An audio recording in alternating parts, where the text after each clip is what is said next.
Bắt đầu đi nhá. Đây.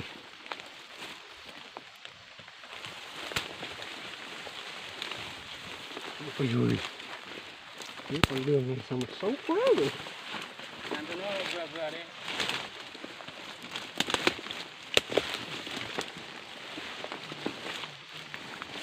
Ong đất, ong đỏ, còn gọi là ong dế nhá mọi người nhá. Quá là nhỏ luôn.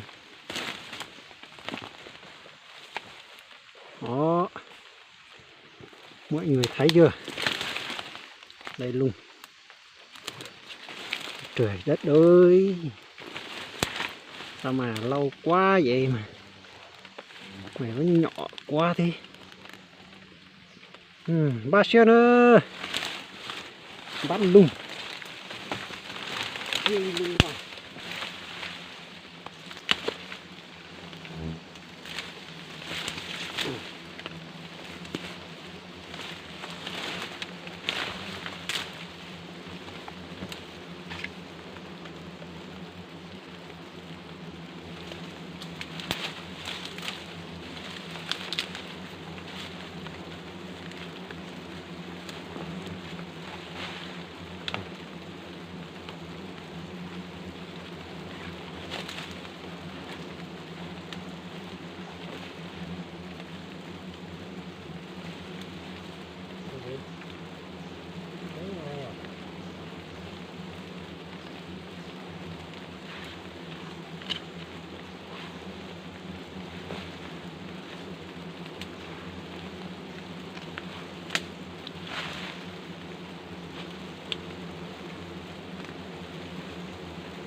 thôi.